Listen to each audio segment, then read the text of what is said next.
already said that my storms of emotion have a trick of exhausting themselves. After a time, I discovered that I was cold and wet, and with little pools of water about me on the stair carpet.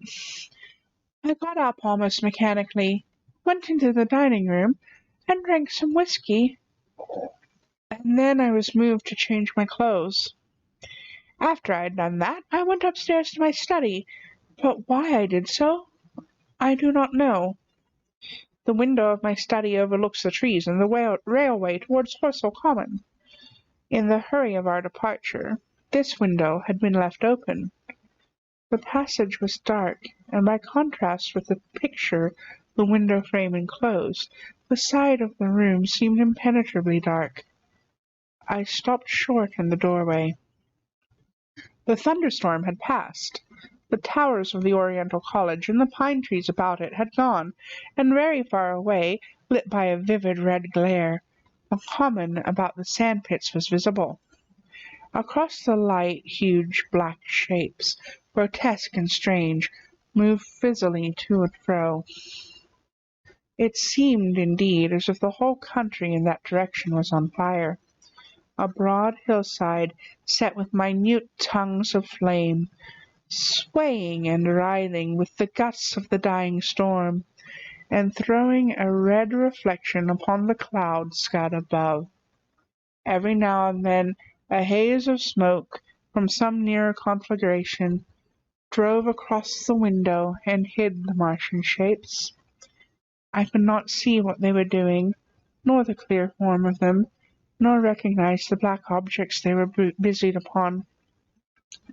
Neither could I see the nearer fire, though the reflections of it danced on the wall and ceiling of the study. A sharp, resinous tang of burning was in the air. I closed the door noiselessly and crept towards the window. As I did so, the view opened out until, on the one hand, it reached to the houses about Woking Station, and on the other to the charred and blackened pine woods of the Byfleet. There was a light down below the hill, on the railway, near the arch, and several of the houses along the Maybury Road and the streets near the station were glowing ruins. The light upon the railway puzzled me at first. There were a black heap and a vivid glare, and to the right of that a row of yellow oblongs. Then I perceived this was a wrecked train, the forepart smashed and on fire, the hinder carriages still upon the rails.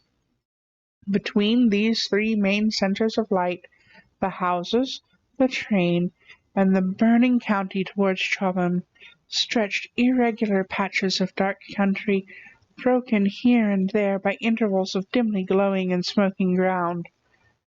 It was the strangest spectacle, that black expanse set with fire. It reminded me, more than anything else, of the potteries at night. At first I could distinguish no people at all, though I peered intently for them. Later I saw against the light of Woking Station a number of black figures hurrying, one after another, across the line. And this was the little world in which I had been living securely for years, this fiery chaos. What had happened in the last 7 hours I still did not know, nor did I know, though I was beginning to guess, the relation between these mechanical colossi and the sluggish lumps I had seen disgorged from the cylinder. With a queer feeling of impersonal interest, I turned my desk chair to the window, sat down, and stared at the blackened country, and particularly at the three gigantic black things that were going to and fro in the glare about the sandpits. They seemed amazingly busy. I began to ask myself what they could be. Were they intelligent mechanisms? Such a thing I felt was impossible. Or did a Martian sit within each, ruling, directing, using, much as a man's brain sits and rules in his body? I began to compare the things to human machines, to ask myself for the first time in my life how an ironclad or a steam engine would seem to an intelligent lower animal. The storm had left the sky clear, and over the smoke of the burning land a little fading pinpoint of Mars was dropping into the west, when a soldier came into my garden. I heard a slight scraping at my fence, and rousing myself from the lethargy that had fallen upon me, I looked down and saw him dimly, clambering over the palings. At the sight of another human being, my torpor passed, and I leaned out of the window eagerly.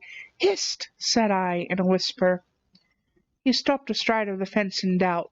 Then he came over and across the lawn to the corner of the house. He bent down and stepped softly.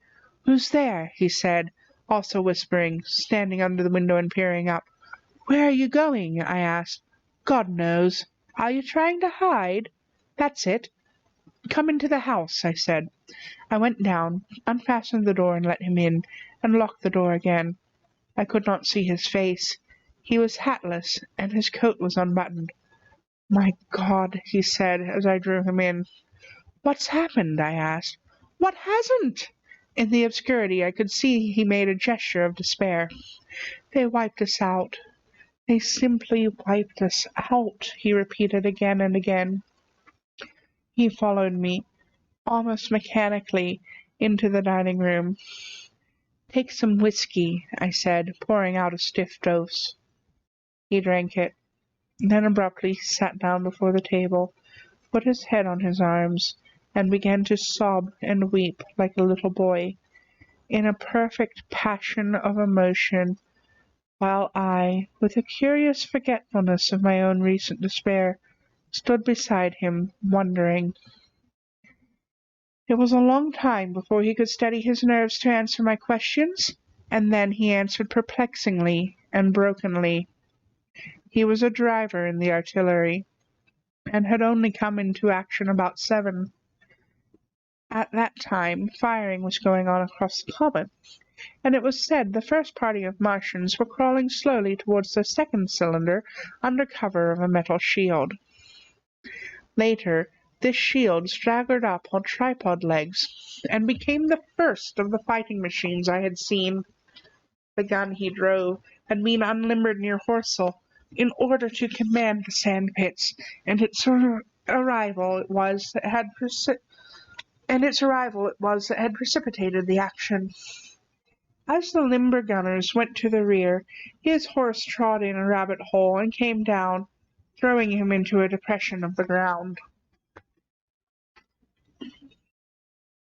At the same moment the gun exploded behind him, the ammunition blew up, and there was fire all around him, and he found himself lying under a heap of charred dead men and dead horses. "I lay still," he said, "scared out of my wits, with the forequarter of a horse on top of me. We'd been wiped out, and the smell, Lord God, like burnt meat. I was hurt across the back by the fall of the horse, and there I had to lie until I felt better. Just like parade it had been a minute before, then stumble, bang, swish! Wiped out," he said.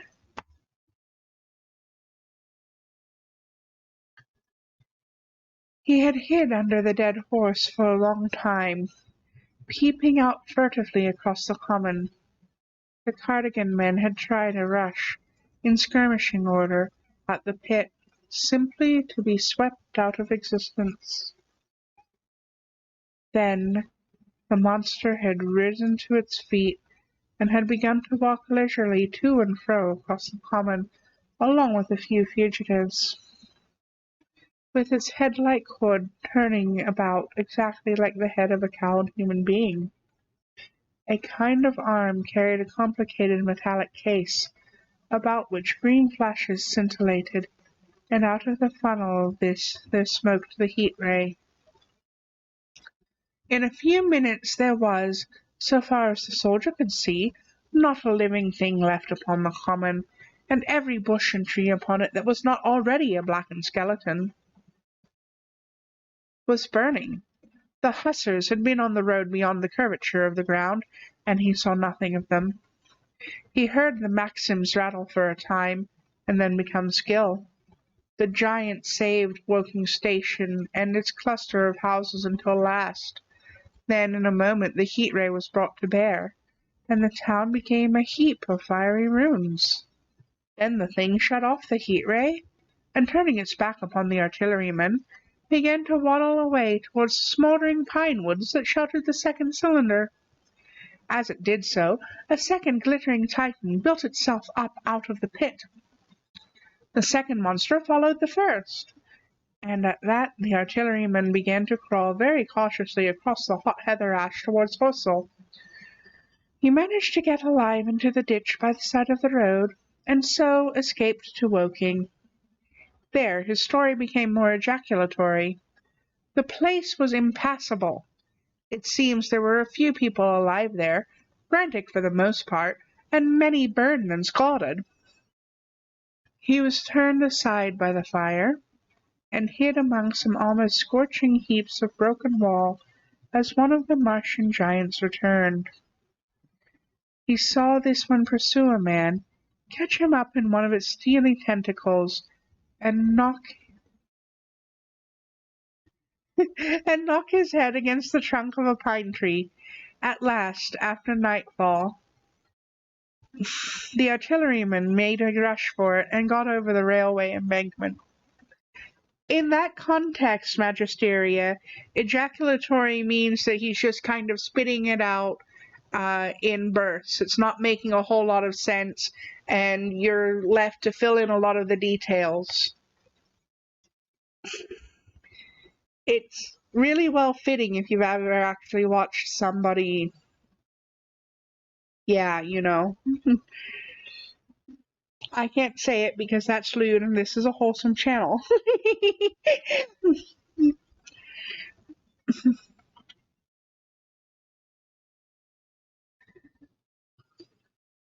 Since then he had been skulking along towards Maybury, in the hope of getting out of danger Londonward.